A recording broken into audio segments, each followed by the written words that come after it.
which of the following is the most appropriate next step in management? So that next step flag, usually I highlight that because I need to remember that, oh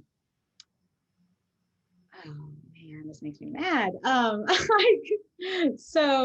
Yes, if I had highlighted next step, I maybe would have gotten this question right because I think I forgot. I'm going back to read that it's next step, not ultimate step necessarily. But yeah, 82-year-old woman comes to physician because of difficulty sleeping at night for 6 months. She says she watches television, listens to talk radio at night because she can't sleep. So right away, I'm like, okay, I need to talk to this woman about sleep hygiene. So I actually put A right away. And then. Oh, so you do that. Oh, wait, sorry, I messed this up. Wait, yeah, no, sorry. I forgot that the highlighted one is the right answer. Okay, so that's actually, no, why I put emphasize the importance of good sleep hygiene.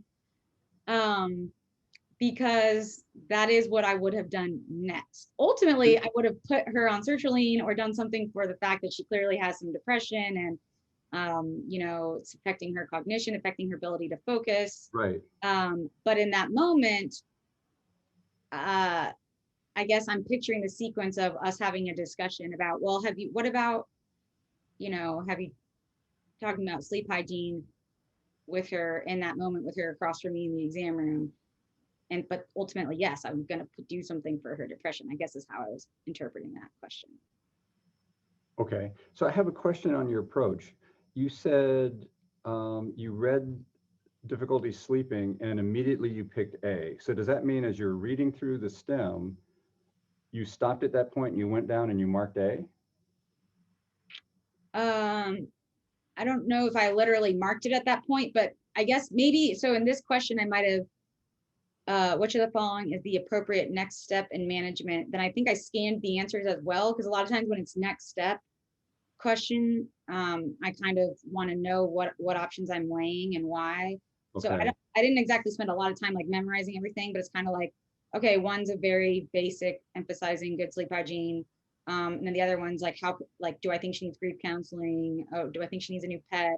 Or am I going to start a drug for like Alzheimer's or something? Or am I going to start an antidepressant? So kind of just knowing very broad picture, like my options. I don't like spend too much time on that, but just kind of trying to preview what options I'm weighing and then incorporating the facts kind of in favor or against each one as I read.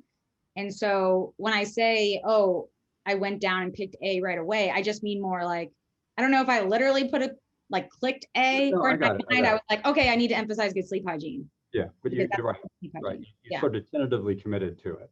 Yeah. Yeah. And then I'm kind of reading more and more. I'm like gathering more information, like daytime fatigue, takes frequent naps. Okay, yeah, she's also not sleeping. Okay, then they start going into the reasons I might want to start with her antidepressant. When I saw that she lost her dog 11 years ago, I was like, okay, that's not, that's not the acute cause of her sleep problems and her depression, because this is a 6-month problem, and her dog was lost 11 years ago. So, so you misread that a little bit. She lost her pet dog of 11 years just 8 months ago. I read that as her dog that was 11 years ago. 11 years ago, yes. Which is funny because I was like, that's weird how specific they were. I kept reading. Right. So I have a hypothesis, and it would take going through more questions to confirm it. But I wonder if by you reading the question and looking at the question options, that makes you prematurely settle on something that seems to fit, because you tend to focus on details and sometimes miss the bigger picture. Mm-hmm. And so I wonder if a strategy that might help is for you not to read the answers, but read the question, but not read the answers. And then just go through it and let the answer kind of pop out at you, and then go down and see if it's in that list. Mm-hmm. That might keep you from getting distracted.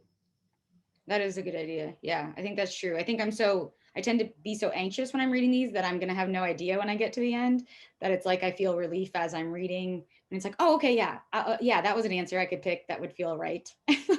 Yes. And then I think on the previous one, if you had just looked at that case, you would have said, diabetic, here's his meds, he's not on a statin. And then you would have looked down, you would have gone, statin. Yeah. So same sort of thing. If you weren't preoccupied with the details of the answer choices, the big picture might come out at you better. Yeah, that makes a lot of sense.